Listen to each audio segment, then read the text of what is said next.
Link चाहिए?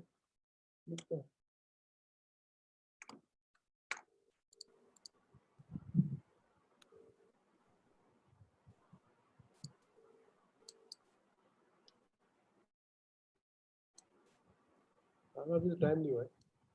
We have time.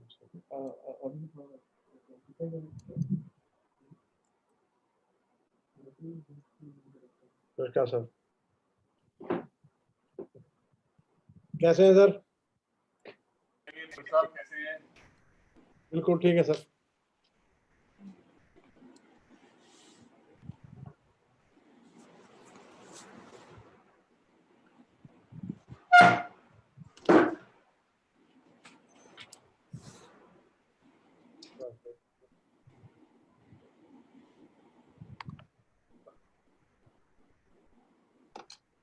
Good evening, sir.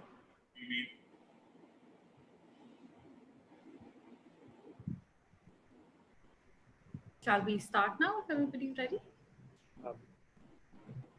So if you think everybody has joined, you can start.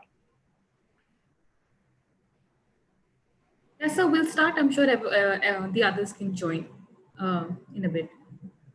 So we would like to start by thanking everyone here for joining us today on India Privacy Day for the third edition of CCG's annual event, celebrating the anniversary of the Justice K.S. Puttaswamy judgment, wherein a 9-judge bench of the Supreme Court unanimously reaffirmed the right to privacy as a fundamental right under the Indian Constitution.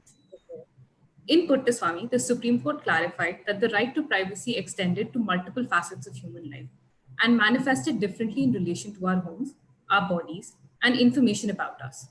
This expansive reading of the right to privacy has resulted in key reforms in India's legal landscape, such as decriminalization of same-sex relationships, striking down of the crime of adultery, and the recognition of the autonomy of a person to choose their marital partner.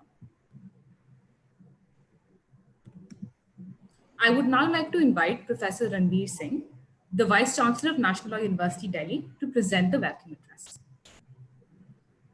Welcome, Mr. Justice Sanjay Kishan Kaul, Judge, Supreme Court of India, Karuna, and other members of the legal and technology policy community, and most importantly, dear students. Good evening, everybody, and we have joined today and welcome this event celebrating our third anniversary of the Justice K.S. Puttaswamy judgment. I would like to thank our chief guest, Honorable Justice Sanjay Kishan Kaul, Judge Supreme Court of India, for kindly gracing the occasion and consenting to deliver the keynote address. Remember, sir, 2008 when we started at New Delhi, you have been associated with us right from the year we were established. And I remember when we had the dinner at the house of the Chief Justice, the then Chief Justice, Justice M. Sharma, and we were discussing as to what would be the future roadmap for NLU Delhi, because since there were already 13 law schools on the roadmap, and we were discussing what mandate NLU Delhi should have. And I shared with the honorable members that time over the dinner meeting. I remember very fondly remember the very charming Chief Minister who is no more with us, Madam Sheila Dikshit, and I remember Justice Sikri, Justice Gita Mittal, Justice Wadhwa, Mr. Abhishek Singhvi, Arun Jaitley, and many more. And we were discussing, and I was very sure that NLU Delhi, if it has to make a name for itself, probably we have to concentrate on research. And it was that mandate with which we started in 2008. And when we recruited the faculty, we started looking for faculty, the best of candidates, those who are from India or those who have gone abroad for studies. And fortunately for me, I could find people from Harvard, from Yale, from LSE, from Oxford, from Cambridge, and we were so lucky that when they came for selection at NLU Delhi, I told them that my idea of welcome you to NLU Delhi is that we would like to have many centers for research at, because not many law schools are doing at the state of research we are supposed to do at the law schools. And sir, 2008, right there we started with that mandate. And sir, you will be happy to note that today we have about 40 research projects going on, and about a dozen research centers, those who are doing extremely well. And if I can take pride, I take pride in the Center for Communication Governance is one, and the Center for Death Penalty, which is 39A now. You must be aware of the kind of work Anup Surendranath is doing at national and international level, and he is a now advisor in many international bodies, and the Center on Intellectual Property Rights, where we work for the public good, of course, and Center for Good Governance, and all these centers have done a fantastic job. Apart from the kind of expertise or a kind of advisory role we assume for the government of India, various ministries, you'll be pleased to know that, sir, all the three uh, periodic review of human rights for the government of India, Ministry of External Affairs in 2008, 12, and 16 were done by National University Delhi under my guidance. The report was presented in Geneva. I was a part of the delegation. Center for Intellectual Property Right is doing again a very fantastic job, and all these centers have brought a lot of laurels to the university. Apart from this, we have taken up many socially sensitive projects.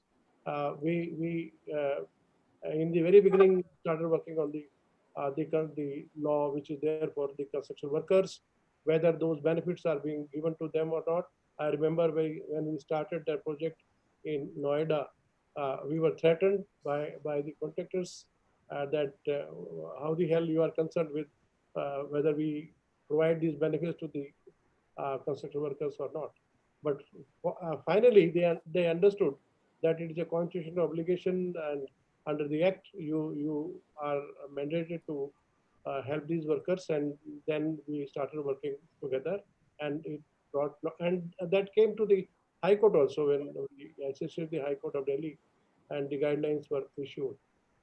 Uh, I will not speak much on the judgment because we have expert people there. You are already part of that nine bench judge, judge which decided this case, and we know about Honorable Sir's views on privacy. Your contribution to the judgment was phenomenal, and uh, that's what we are going to discuss today. I'm equally uh, happy to see Karuna here and other people from the center. And probably I should not forget the uh, like to specially thank Omidiyar Network India and especially Mr. Subhasis Badra for supporting the project and privacy research at New Delhi. I hope this will be a long and fruitful relationship. I would also like to thank other members of Badra's team, Govind Shivkumar, Akshat Jain, and Rahil Rai for their support. And lastly, I want to congratulate my colleagues at the Center for Communication Governance for undertaking this project and joining the event. Once again, I thank Justice Kaul and Ms. Nandi for joining us and welcome all of you. And now look forward to the discussions. Over to you, Nidhi, please. Thank you, sir. I now hand over to my colleague Smita, the Director of the Center for Communication Governance, to provide us a brief overview of the Privacy Project. Thank you all for joining us this evening, and thank you, Professor Singh, for those inspiring and very kind words. Along with the entire team at CCG, I'm very excited to celebrate this occasion with all of you and tell you more about the work that we've been doing for the past few months.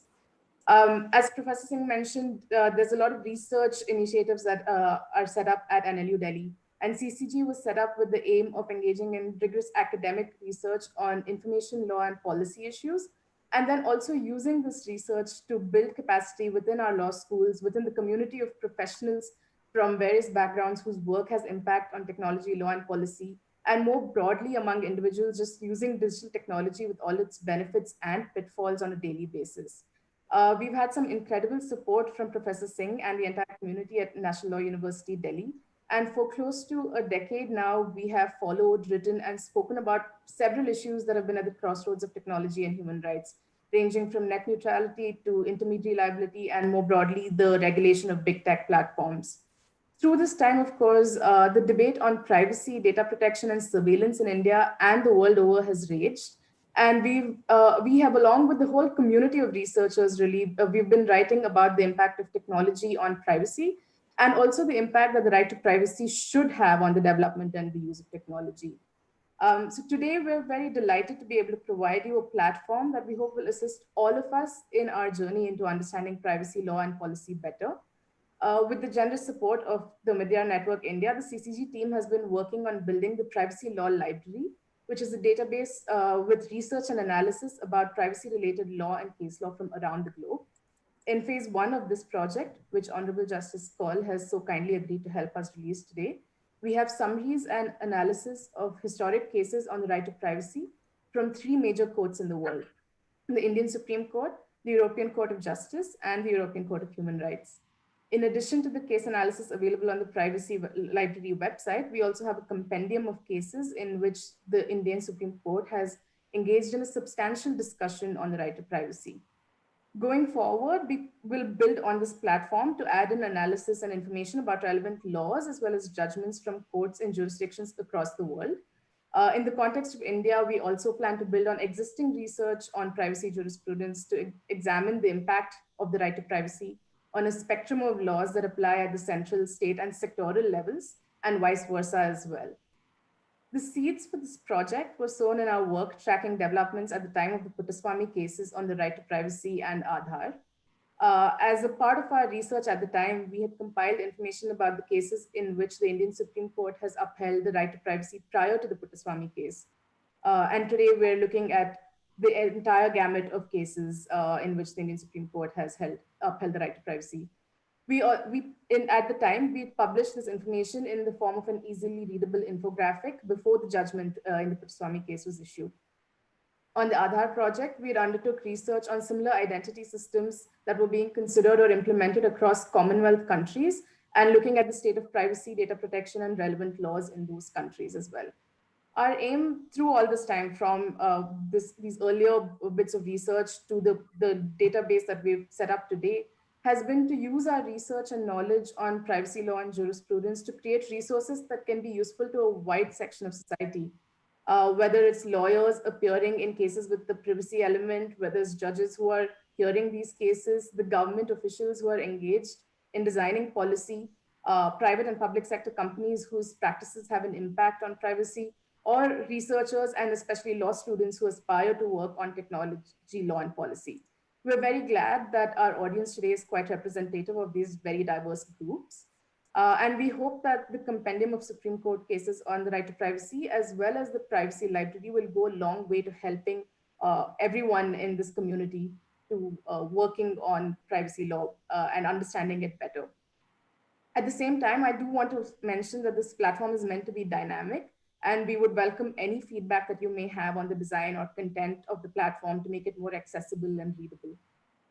With this, I would like to once again thank all of you for being here, and also specifically thank my colleagues Nidhi Singh and Neil Shroff for the work that they've been doing around the clock so that we could get here as we move on to the release of the book and website and Justice Kaul's keynote as well. Justice Sanjay Kishan Kaul graduated with economics honors from St. Stephen's College and obtained his law degree from Delhi University. After a prolific litigation career of almost 20 years, Justice Kaul was appointed as a judge of the High Court of Delhi. Justice Kaul was appointed as a judge of the High Court of Delhi in 2001. His lordship was elevated as the Chief Justice of Punjab and Haryana High Court in 2013 and sworn in as the Chief Justice of Madras High Court in 2014. Justice Kaul was appointed as a judge of the Indian Supreme Court in 2017 and has since delivered several important judgments defending fundamental rights. While we will hear more from Sir on privacy and Puttaswamy, we would also like to highlight that Justice Kaul has been a strong defender of artistic freedom. Justice Kaul is one of the 9 judges who upheld the right to privacy in Puttaswamy, and in his concurrent judgment, it is notable for highlighting the privacy concerns arising from proliferation of digital technologies from both state and non-state actors. In the past, he has also delivered landmark judgments defending the freedom of speech and expression of notable artists such as M.F. Hussain and Perumal Murugan. Now, before we move on to the keynote address, on this occasion of the 3rd anniversary of the Puttaswamy judgment, I would invite Honorable Justice Kaul to release the book, Privacy and the Indian Supreme Court. This book is a compendium of the Supreme Court's jurisprudence as it has developed over the last 70 years surrounding the right to privacy. It is a ready referencer and is aimed towards judges, lawyers, academics, and students as a definitive guide on privacy in India. Sir, I invite you to launch the book.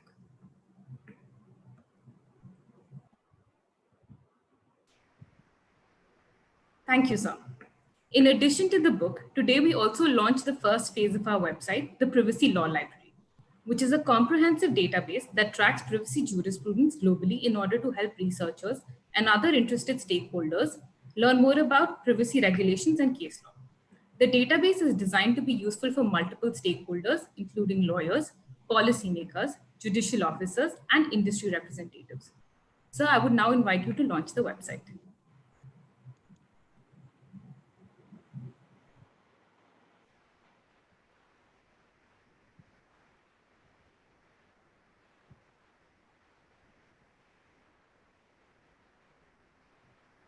Thank you, sir. The link to the book and the website can be found in the chat box. I would now invite Justice Kaul to deliver the keynote address. Very good evening, Professor Anonymity, panelists, faculty of the NLU, and the students. It's a matter of some satisfaction and pride that I've had the association with this organization in terms of setting up of this institute itself. And only thing I can say is that I missed being an alumni of this institution because it was set up much later than when I did law. So it's a sense of pride, it's a sense of satisfaction.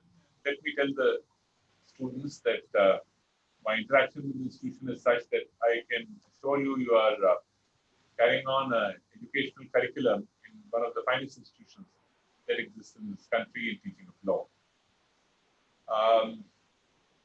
Any institution, I feel, draws its strength from the ability to inculcate in students the thought process by which they innovate and they think. So, having bookish knowledge or deriving something from what is already written is only a part of the study course because that becomes the study of law. But I think the most important thing for a legal studies, more so when it's always a dynamic subject, changing with time, that's the beauty of law, is the ability to think. And if the institution can encourage the ability to think, I think that's a great service to in the educational system for the subject of law. And it's projects like these which encourages people to think, to follow different paths, and make their own future. It's not necessary that everybody must be confined to a particular thought process. It's not necessary that you must do only one particular thing. I would say the opportunities in law today are immense. I always wish, of course, that more people join the profession than be in the comfort of the corporate law area. But I understand the problems of people, yet I keep thinking that more and more brains, which I would consider as people who have a thinking ability, should join the profession. Because ultimately, I think the legal profession and the teaching profession of law are two areas which provide us with a platform to think and think on your feet. Now coming to the release and the judgment in privacy.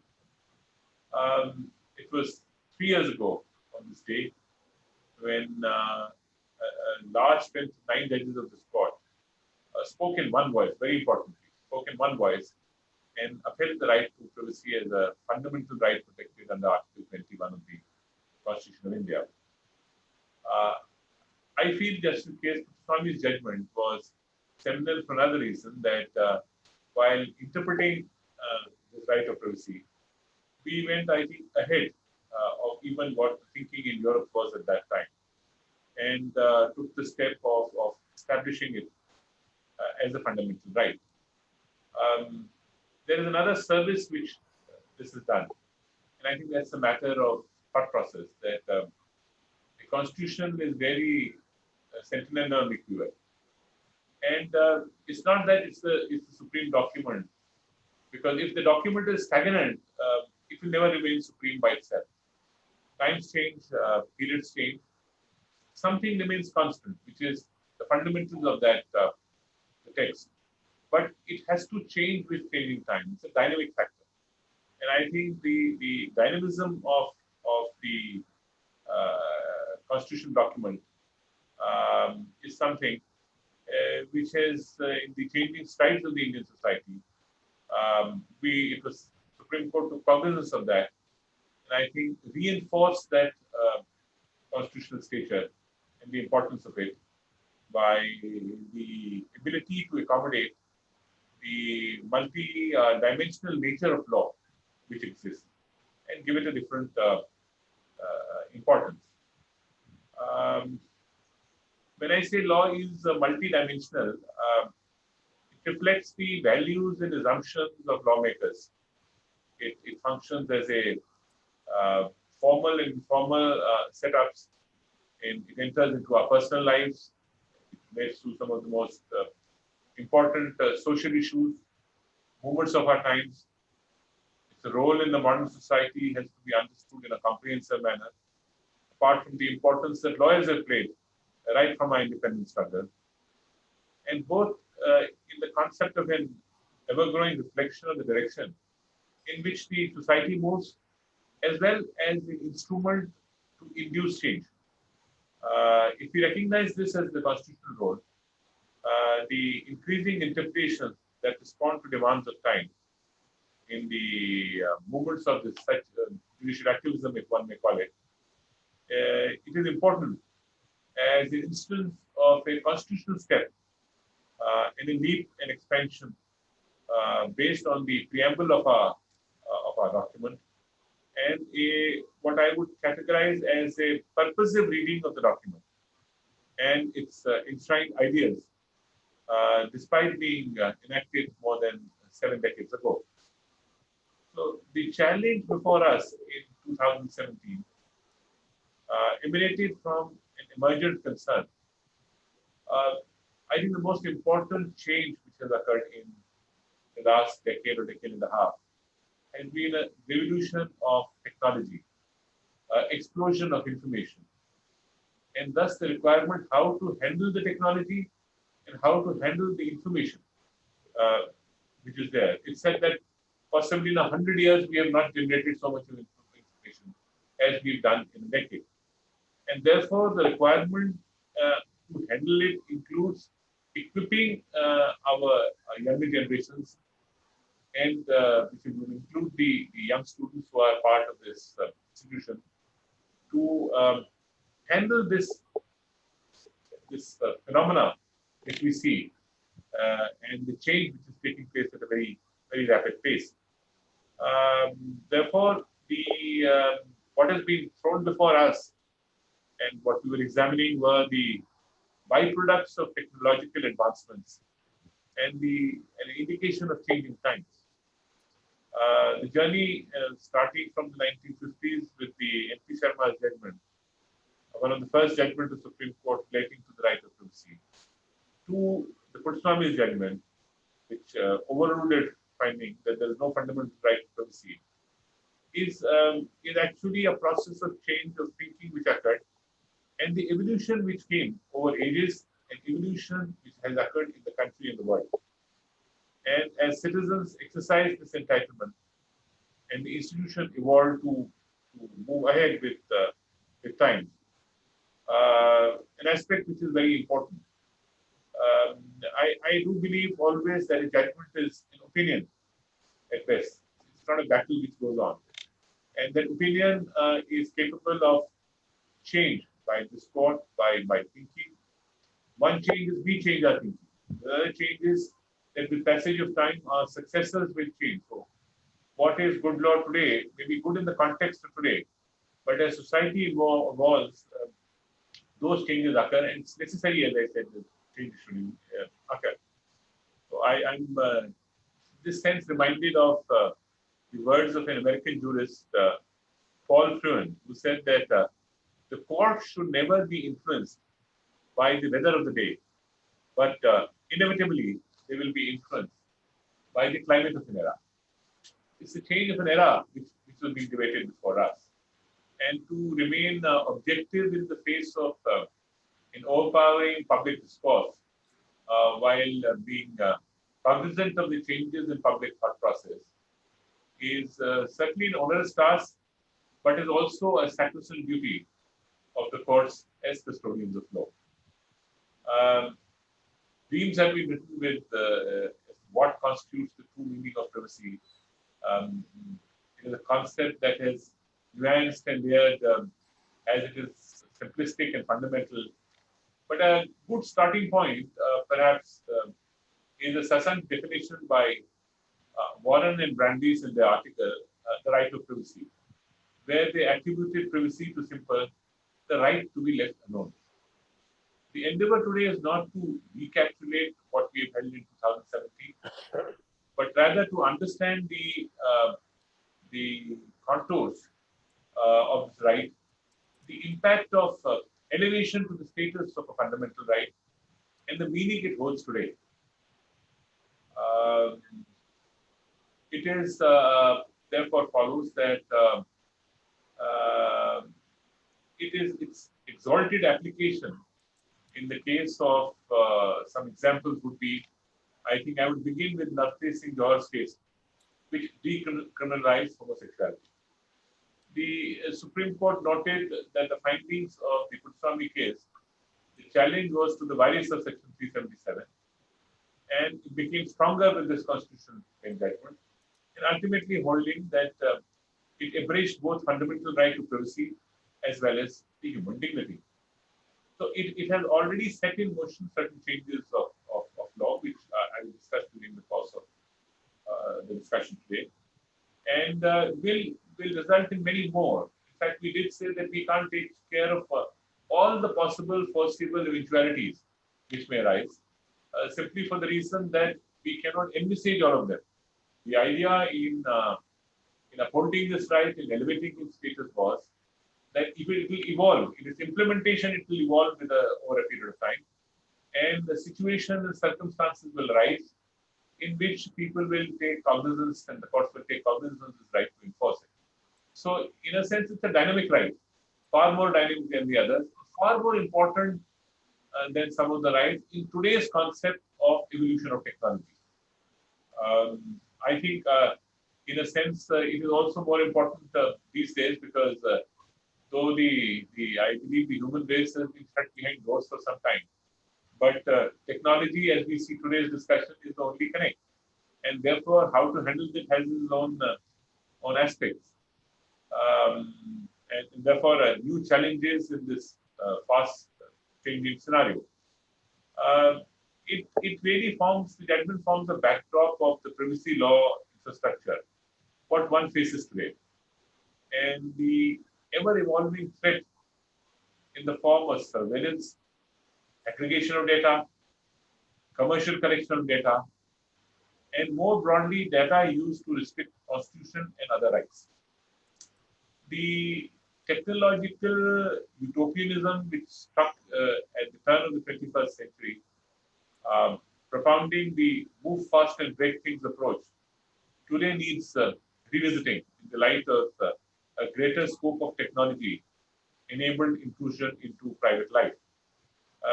As the internet rapidly permeates the country, it is becoming increasingly important to address this intersection between civil rights and threats posed by technological advances in this digital sphere.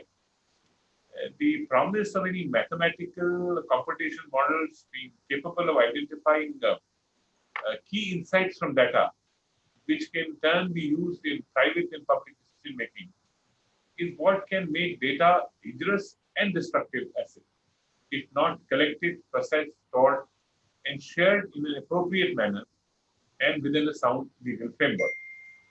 Beyond the legal framework, it is in view of these eventualities that in our everyday life, our presence of the World Wide Web today may arguably amount to taking metaphorical fruit of poisonous tree. The constitutional spirit of adapting and adopting the ways of change paved the ways for the explicit recognition of this right. Being a whole body of life, right in its own right, and it is multifaceted. Its facets including privacy, which is bodily, decisional, spatial, communicational, with informative privacy overlapping.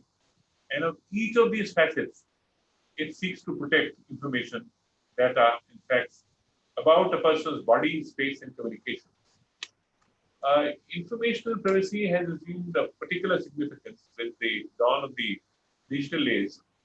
Like earlier said, technology is advanced at a fast pace, and we have seen the true impact, I think, in the pandemic itself. As the internet has reached nooks and corners of the world, it has resulted in data playing back and forth at unimaginable speeds, resulting in digital footprints being left behind in every communication, every transaction. And these footprints contain pieces of information pertaining to a person's interests, which, while individually may sound innocuous, but in aggregation may provide details about a person's religious beliefs, sexual orientation, personal habits, and political affiliations. The very kind of information which is either shared voluntarily or in confidence and has the potential to be exploited for motivated ends. A breach of this potential such breach raises concern about the need to protect the right of privacy against state and even non-state actors, more importantly. So it's a change from what originally was, we were trying to seek to protect privacy in earlier times. In the context of state actors, we are today talking in times of equally, if not major, role of non-state actors. And even the state actors come in many forms and ramifications. The state is equipped to harness this technology to impinge upon the privacy by means of surveillance, profiling, and data collection. And this is very well apparent from the scenario in many countries. In some countries which cannot be even categorized in democracies. And this comes with the risk of the same being used as a tool to control. So in the Georgian Orwell dystopia in 1984 was premised on this very risk, but in a very different context of technology. With regard to the latter, the constant generation data has made it easier for the non-state actors also, as I mentioned earlier, to track out moves, choices, preferences, as data is not only generated actively, but also passively. So with every Google search you do, one uncannily finds advertisements on social media platforms, which have suddenly cropped up to target what was being previously searched for. So social media giants indeed have an extensive knowledge about our lives, friends, whereabouts. And a modern day version of Orwell's 1984 may have very well considered them to be the big brothers, not only the state big brothers. They're both in a sense big brothers, because knowledge about a person can give power over that person so as to even influence decisions, shape behavioral patterns, and that's what is happening. So our thinking process, our purchasing motives, our inquiries are being taken together, and collectively it is being used to shape our thinking opinions also. Privacy protection concerns thus gain further significance when India is full throttle to go digital with adoption of cryptocurrency, blockchain, smart cities, and online dispute resolution mechanisms. On the flip side of things, you must realize that the right to privacy, even when fundamental, is not absolute. So this lack of absoluteness is in the sense that reasonable restrictions can be placed on it. What should be the contours of these reasonable restrictions, which we are talking about? And it may be one can test it by the proportionality principle. It's the four-pronged proportionality principle, I would say. First, there should exist a law, and that justifies the same. Secondly, the same should be in pursuance of a legitimate state aim, such as protecting national security or in public interest. Thirdly, the extent of interference should be proportionate to the need of the same. And lastly, there should be procedural safeguards to protect against the possibility of abuse of such interference. With this conceptual foundation, the enactment of a domestic legal framework protecting a modern person's right to privacy is much awaited. This is more so in the light of the fact that countries across the globe are introducing their own laws to safeguard the rights of their citizens and regulate the handling and use of data, both by the state as well as by the non-state actors. We may be able to possibly gain some useful insight to the origin of legislation pertaining to this data protection by referring to the first data protection policy framed by the United States as far back in 1973 by way of a report to the US Department of Health, Education and Welfare. The principles laid down in this report became the basis for the data protection regimes in other countries, including the Asia-Pacific Economic Cooperation Policy Framework and the European Union's General Data Protection Regulation. The last one, the GDPR, was introduced as a pan-European data protection law, and I believe, is an outstanding piece of legislation which caters well to the protected rights of individuals, and we went a little ahead in time in terms of time frame of it coming into effect. And the transitional nature of this legislation and penalties that it seeks to impose on data handlers has been hailed as a welcome step towards ensuring a rigorous regime of compliance. One of the more unique features of the GDPR is that it recognizes the right to be forgotten, something which I did mention in my opinion in Puttaswamy's case. And the essence of this right does not mean that all aspects of the earlier existence of a person can be obliterated, but only to ensure that an individual who does not want his personal data to be processed or stored any longer has the option of moving out, removing it from the system where the same is stored. This right has a special meaning, especially for children and young adults whose opinion may change with time, who became more mature, whose thought processes are more affected by what they have learned over a period of time, and for whom it will be unfair, I would say, should their earlier beliefs and ideas bind them down. Evolution is inherent in the human race, and irrespective of age, we kept evolving and learning with passage of time.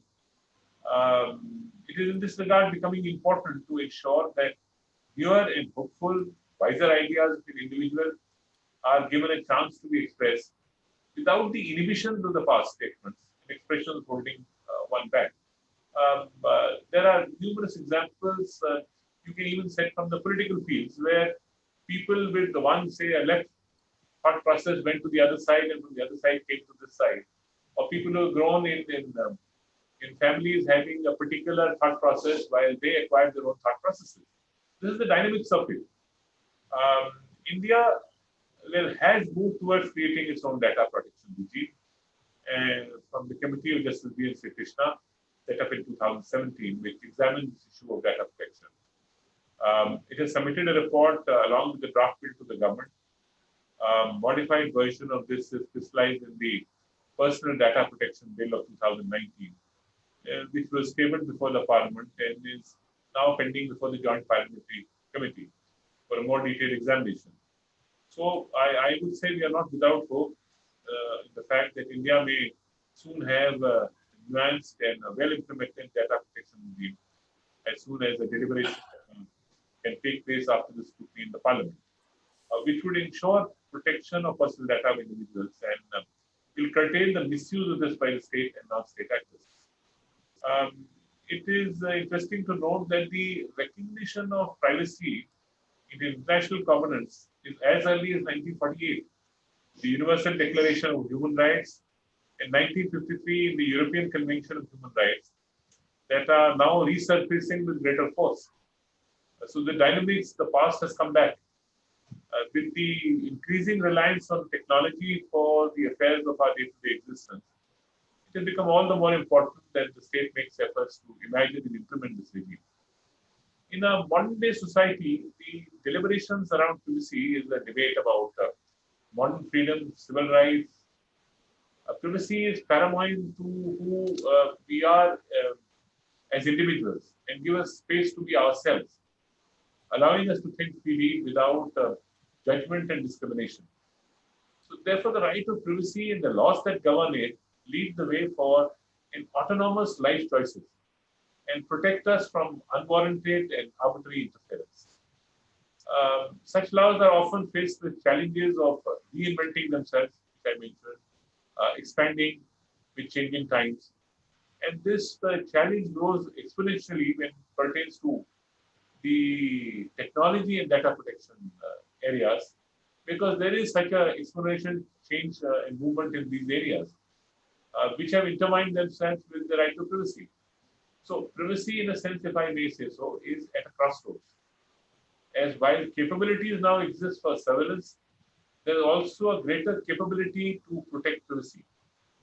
It will be crucial that these energies are focused upon the latter, so that all stakeholders are brought to the table, developing a more wholesome understanding and analysis of the risk involved, and making an earnest attempt to creating a regimen which matches the speed at which technology is changing.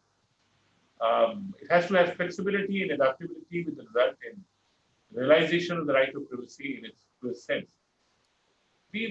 One debate which has occurred is the issue of security of state and the challenges in the privacy. I do believe at times it gets analyzed in a constitutional regime or a more armchair acceptance of it in the constitutional regime of the yesteryears. But the challenges are very dynamic today, and courts have to be also think dynamically about it. So, on one hand, the security concerns have magnified many times. That has occurred because the challenges arise from technology itself and the nature of surveillances, the nature of impingements which can go across the countries. So the boundaries of the nation are affected in a sense. And countries which may not be well disposed towards you can utilize all this technology to your detriment. This is on one part of the picture. On the other hand is the challenge which it poses to the aspect of privacy. So the balances and nuances will also have to keep changing as the challenge comes from these areas. And unless these challenges are reduced, the right of privacy will have to play against them. If those challenges are more defined or are less, then the right of privacy will be more assertive, I think. And if those challenges increase, to some extent, I feel the right of privacy will be affected. But we have to maintain a caution that it should not be an excuse to restrict the right of privacy or impede it. While this dynamics is to be seen, I'm sure the generation which will now become lawyers and students here will possibly face this more than even what we have faced. And I really, truly, in the end, appreciate the effort of the university in commemorating the 3 years of the judgment in a most appropriate manner, releasing the book and discussing its contours.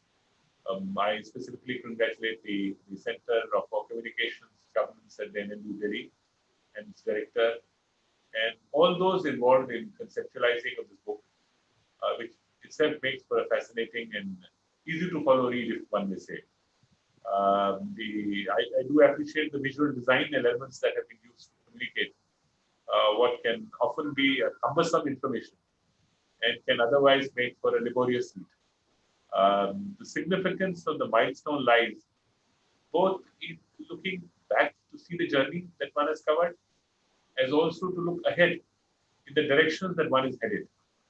Time is a great tester, and it is incumbent upon each of us, but more importantly among these young people that they have joined today, who are to be part of the legal profession tomorrow, and I hope so, to carry forward and ensure the sustenance of the enduring values enshrined in the Constitution of India, and to give strength to what was a nascent right in some way, elevated to a constitutional right by the judgment of the 9 judges, right? And to make it into a more dynamic right as passage goes. I really thank all of you for this opportunity. Thank you very much. Thank you, sir. Advocate Karuna Nundi's work has covered subject areas like constitutional law, commercial litigation, media law, and legal policy. She has contributed to the strengthening of India's anti-rape law and has been fighting for victims and families of those affected in the 1984 Bhopal gas tragedy. She was also one of the lead counsels in the Shreya Singhal case. Currently, she's a member of the UK panel to support media freedom across the world and also serves on Columbia University's Global Freedom of Expression panel. I would now like to invite Ms. Karuna Nundi to begin the discussion on the future of privacy in India and to provide her remarks on the subject. Thank you, Nidhi. Big congratulations to CCG for providing this portal, because as we go forward, this extremely important judgment of Justice Kaul and 8 others of our Supreme Court is going to need to be litigated in its contours and real rights brought home to real citizens. So the work that you have done in bringing this in a easily understandable, easily searchable format, and indeed tracking. This also provides the valuable role of tracking Puttaswamy and where it has gone and where it is going in the future. Sir, thank you so much for your very important remarks. And sort of building on what the judgment already said, what role do you think the judgment will continue playing in the determination of civil rights and other human rights in the future, given the various, I mean, you yourself spoke of privacy as a tree, which then gives rise to sub-branches and leaves, and it includes sexual identity, autonomy, the right to choose a marital partner, the right to die with dignity. Where do you see it going? This question, in a sense, is really about what is the legacy of this judgment. And privacy itself being a concept of extremely wide import, it naturally follows that its implication will be far-reaching. The judgment in which its findings have been applied have been succinctly summarized in the book that has been released today, and of which I had an opportunity to see beforehand, and making it an endeavor to explore its applications in its various nuances. However, what is of note here and what may help answer this question is the sheer variety in the ambit in which it is found to be applicable. So whether it will be in independent thought versus Union of India and other, it struck down the exception 2 to section 375 IPC, insofar it's permitted a husband to have sexual intercourse with his wife below the age of 18 years of age, and whether what Justice Lokur discussed, the right to boldly integrate and sexual autonomy in the case of privacy, or common cause versus Union of India, where a constitution bench in the Supreme Court held that the right to the privacy included the right to die with dignity, or in the historic ruling of Navtit's George's case we spoke about earlier, where it was found that the autonomy occupies a significant space within the privacy, and that autonomy included self-determination of one's sexual identity. What is palpably is that the right to privacy plays a significant role in being an agent for social change. We've seen the nuances already of this in very, very important plays, and to test it, let us see if this right of privacy would not have been recognized, how easy would it have been really, or how difficult rather it would have been to go traverse the paths which we have done. Maybe some of them could have been, but some of them would have been legalistically a problem to go in that direction. So, in authoring this opinion, I think we were to an extent aware of the consequences that will follow for a variety of rights, some which were visible on the horizon, some not visible on the horizon, and the potential of such ruling and tackling the many ills and plagues of a broad spectrum of India's multitudes. And the right to privacy essentially implied a life of dignity and autonomy, and that may have various colors. And the implication will have multifaceted as the meaning of dignity and autonomy. It will vary for diverse populations of India and will keep on changing. It's going to be dynamic. So in that context, the future of civil rights, the judgment was only an affirmation of the principle of a living constitutionalism, an aspect which I dedicated, I think, some part of my opinion. And it's a testament to, I would say, a living and growing constitution, as also to the core beliefs that guide which direction it goes in. Yes. I'm so glad you spoke of core beliefs as well, sir, in accordance with a living constitutionalism and a transformative constitution, because particularly now in this age of very active discussion and controversy, sort of textual readings and reliance on jurisprudence while going forward, I think is particularly significant. So in your Perumal Murugan judgment, I was so delighted when I was reading that to see that you acknowledged and brought into the law something that many of us have been speaking for a long time. The fact that the state has an affirmative obligation to protect a speaker's rights. That it is not merely a right that is protected that's protected ex post facto. That's when somebody is being attacked, then the police, for example, has an affirmative duty to protect that person. In MF Hussain, very early on, I think it was in 2008, you spoke about communalism and how that affects the right to free speech. And it also has a connection to the right to privacy. How important, in your opinion, is the right to privacy in ensuring that the Indian citizen today, the unit that is entitled to the privacy protection, so how important do you feel that that right is to enjoy freedom of expression and that guarantee? May I say that I had an early opportunity, I would say, in some way beginning the journey in 2001, the year I joined the bench. Right. It came with Khushwant Singh versus Maneka Gandhi's appeal coming for us, which was the first one I authored in a few months of my joining the bench, recognizing the right of Khushwant Singh and recognizing that what was already in public domain and his opinion on what was there. And we overruled the view of the single judge who had injuncted it. MF Hussain was the second step, very close to my heart. And so is Perumal Murugan, because I do believe, especially in fields of art, culture, painting, a different sort of a norm must apply. We have been overly focused so far on issues of writing and other things, because that's what used to be published.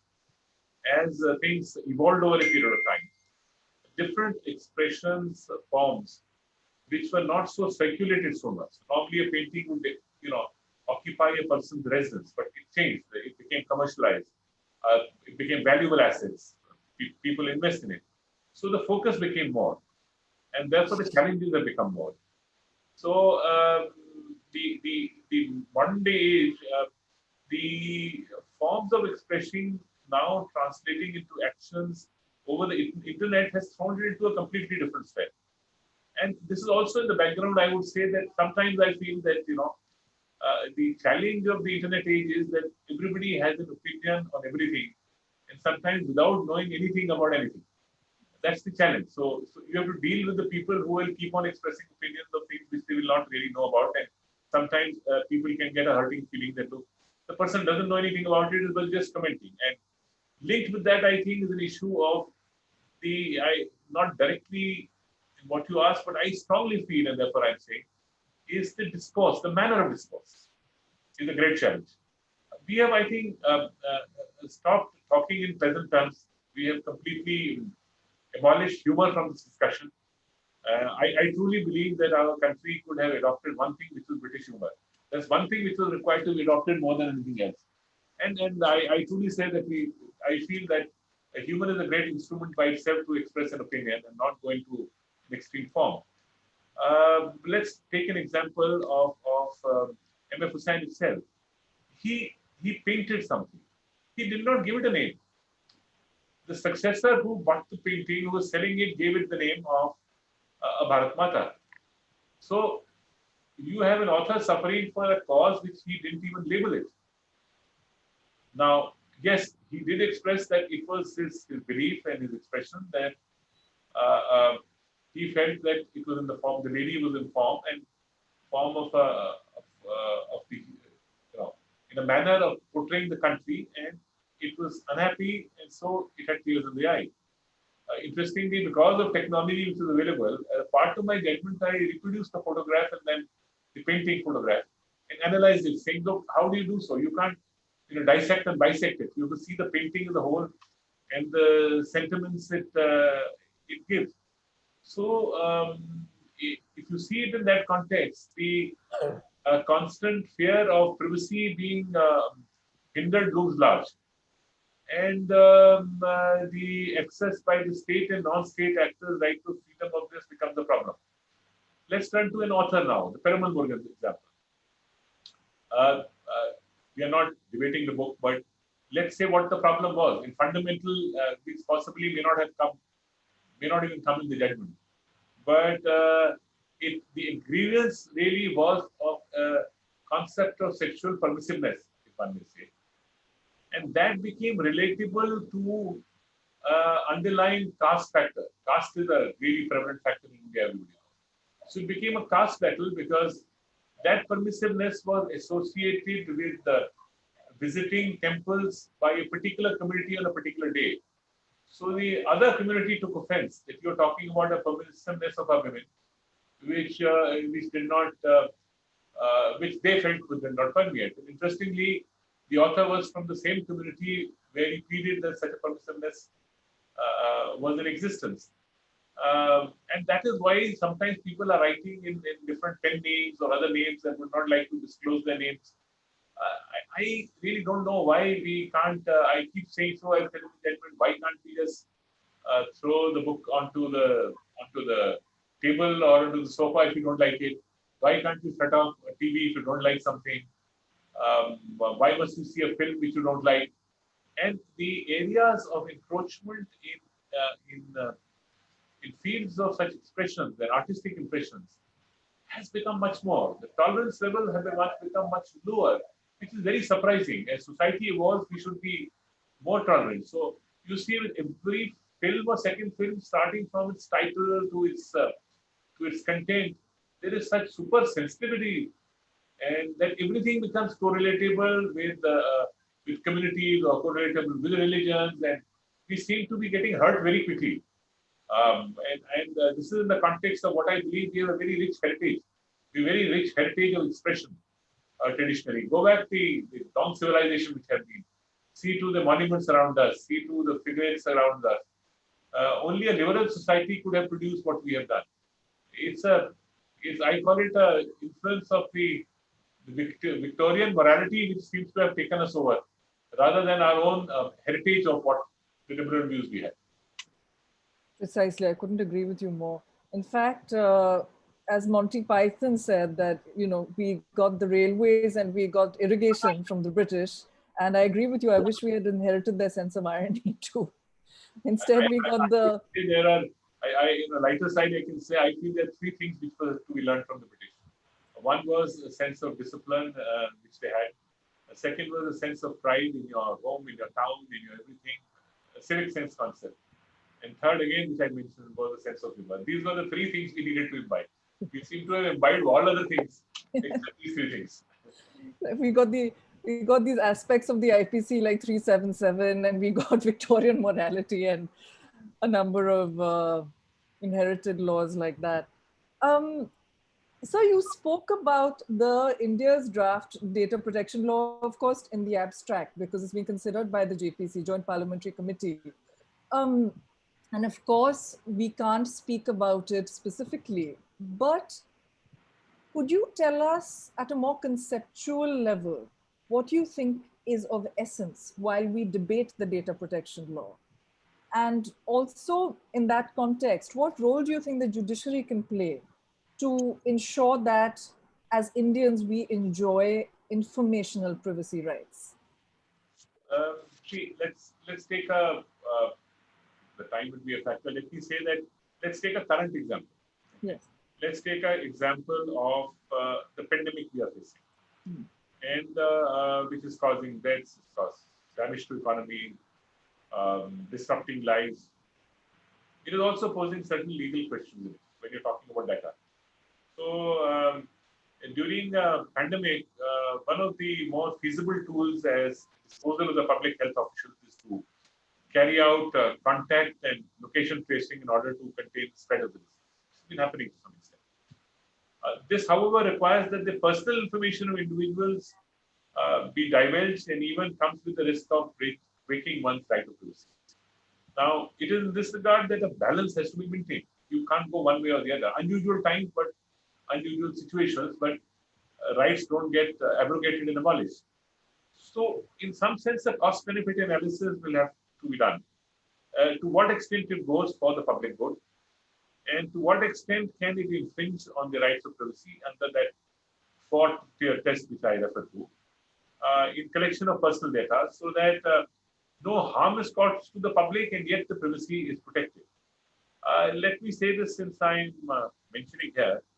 I have some reservation at times on, I've seen debates and the debates in various aspects of this often degenerate into very inappropriate languages, I say. But there is a distinction between the role of a judge and role of constitutional writers. The role of a judge is to decide a list which it faces. Sometimes it decides a list by a judgment. Sometimes it decides a list by taking you to a mediative process, which is very much prevalent in the country now, catching India. Sometimes you're able to bridge gaps and bring parties. And in that process, you may create, you may author judgments which may create certain rights, or it may expand the contours of law.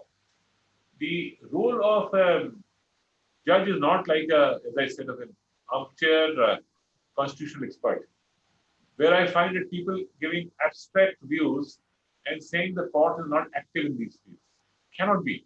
It'll have to see the situation of today. It'll have to deal with it.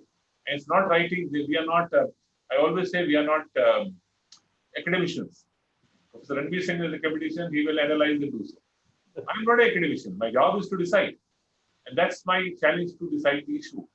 You may agree with me, you may disagree with me, that's a different matter. It doesn't make a difference. Sometimes, in fact, I always feel at times academicians' role is very important in certain countries, including the US, and maybe they need to play even a greater role in India. But it must have the nuances of what a judge is required, his job is, what the challenges are. His challenge in job is not the same as a professor's challenge. So we have to test it within that context. And in an example which I was giving, we have to see that a person is not stigmatized or harassed because he happens to have gone through a COVID. And we found this problem arising. You've seen examples as available in newspapers. And we can, I think, salvage the requisite privacy standards and same time safeguard transparent measures that ensure that the collection of the least amount of information is there, and yet protects the confidentiality of patients and deals with this unusual times. So with this background, the distinction between anonymity and privacy comes to question, and my classmate and brother Justice Chandrachud has dealt with this in the Puttaswamy judgment. Privacy involves a hiding of information, whereas anonymity involves a hiding which makes such information personal. So, given that the right to privacy is not absolute, what would logically follow is that the right may be interfered with the event of public interest and public health during such outbreaks, provided the state actors actively seek to preserve the anonymity of those individuals whose data is being collected. It should not be relatable. This would also exert a valid state interest in the larger scheme of things of general public, subject to meeting the prongs of the proportionality test. Thank you, sir. I am told that this is all we have time for at the moment in terms of questions, but we look forward to your wisdom on privacy and FOE issues, not only from the bench, but also in these important talks as we go forward. I will keep my concluding remarks very brief, not just in the interests of time, but also because I think that we have covered quite a lot of ground already. As late as 2015, the right to privacy was being questioned in its very existence. But as Justice Call quite rightly said, that quoting Lord Acton in his opinion in Puttaswamy 1, that the right to privacy is like a sunbeam that is written into human nature. Of course, a sunbeam isn't enough to guarantee our rights. And so what Puttaswamy has done is, in a very, very concrete manner, elaborated on what we have a constitutional right to the extent that feminist jurisprudence was cited in the judgment. And indeed, not just any feminist authors, but Catherine McKinnon, who is a dominant feminist and who, you know, many of us may not have had the courage to cite. The judgment says, many writers on feminism express concern over the use of privacy as a veneer for patriarchal domination and abuse of women. Patriarchal notions still prevail in several societies, including our own, and are used as a shield to violate core constitutional rights of women based on gender and autonomy. As a result, gender violence is often treated as a matter of family honor, resulting in the victim of violence suffering twice over: the physical and mental trauma of her dignity being violated and the perception that it has caused as an affront to honor.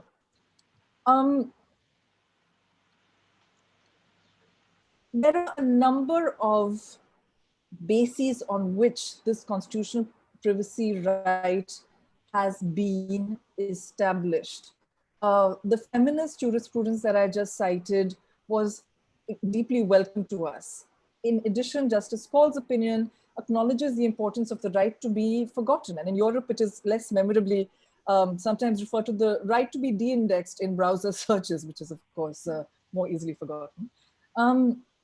But publicity rights, the right for me to be able to control my own image, my own reputation to a degree, of course.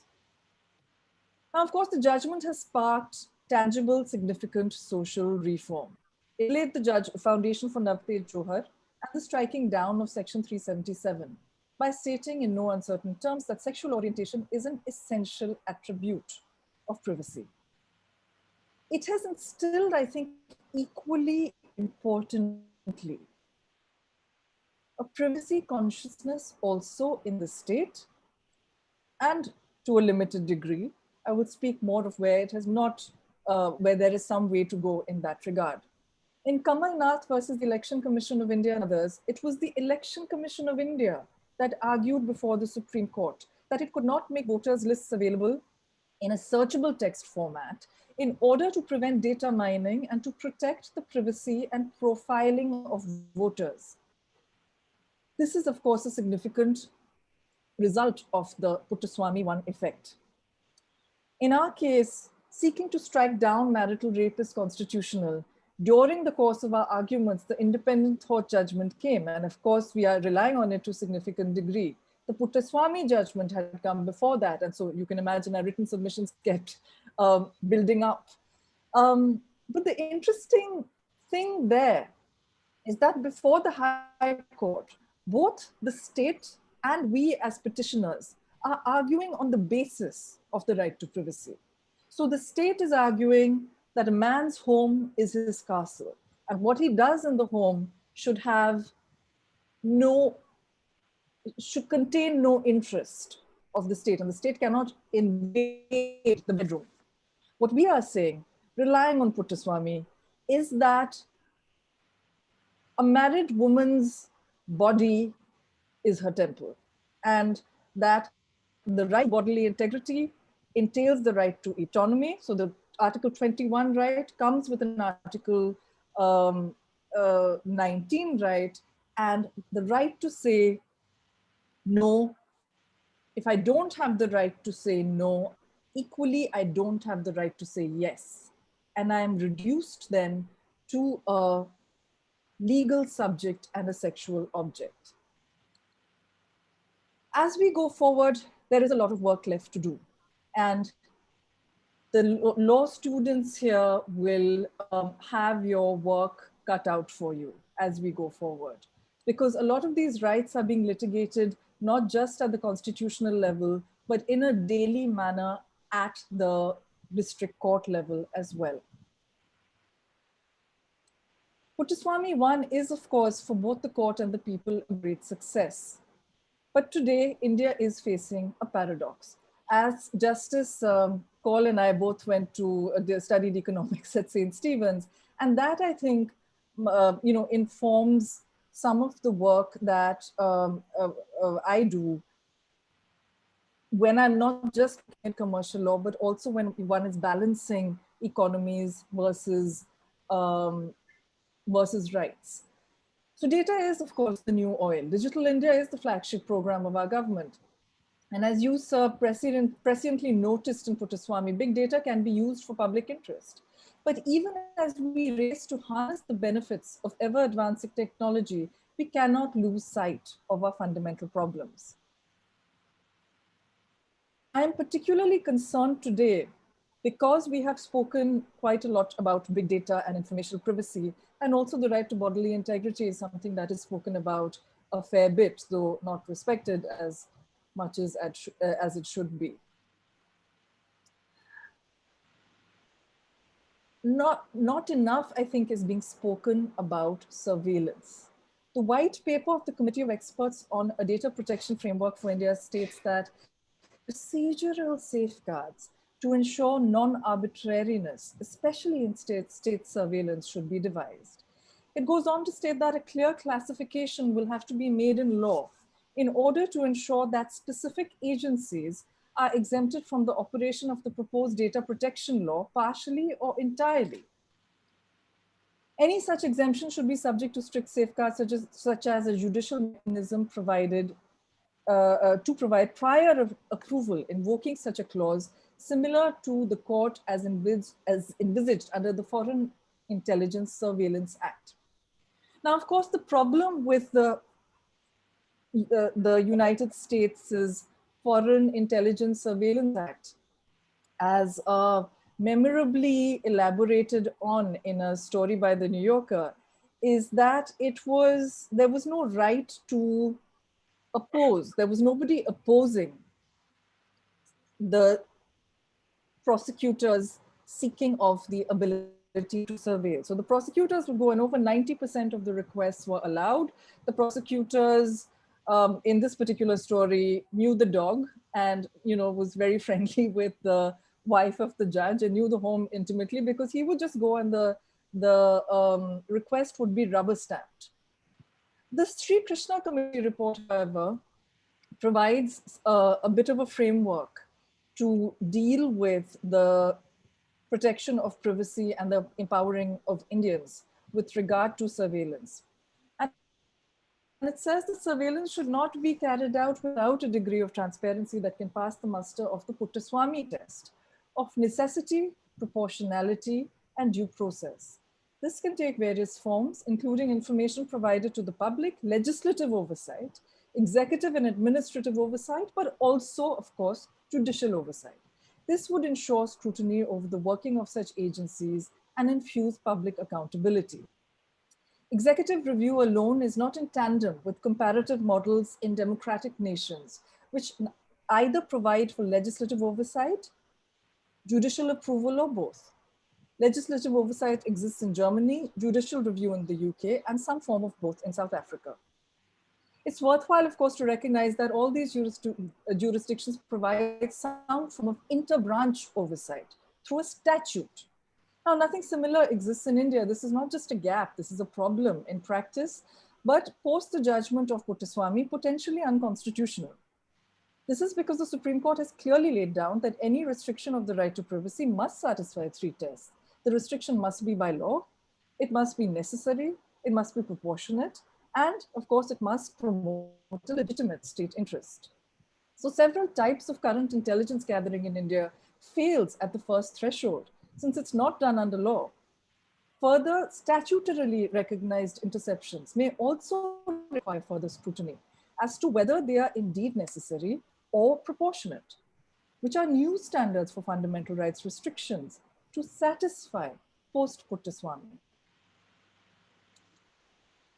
Now, currently, of course, in India, we are still at the stage of the Telegraph Act and Rule 1419A of the Indian Telegraph Rules of 1951, which provide the procedure for telephone tapping authorized by the government. So an order for interception must be sanctioned by the Home Secretary at the center or the Home Secretary of the concerned state. In certain unavoidable circumstances, an order may be issued by an officer at the level of Joint Secretary to the Government of India, who's been authorized by the Home Secretary to this effect. It is high time that India also considers a requirement for a judicial warrant before carrying out surveillance in all cases except for emergencies. Indeed, as Justice Kaul quite rightly said, it is easy for constitutional commentators and those arguing on one side of the issue to emphasize one part. When you are a judge and when you are at whichever level and balancing the significant interests of national security, the sanctity of the borders, the protection of the individual citizen from harm, those considerations and the balancing of those rights can be extremely difficult.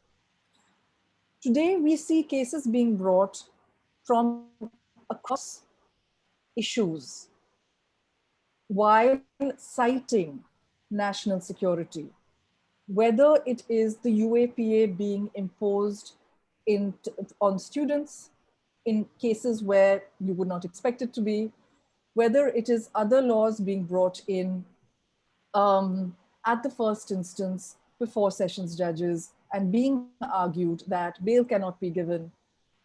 The citing of national security very often, and not just in our jurisdiction, becomes a totem through which government freedom to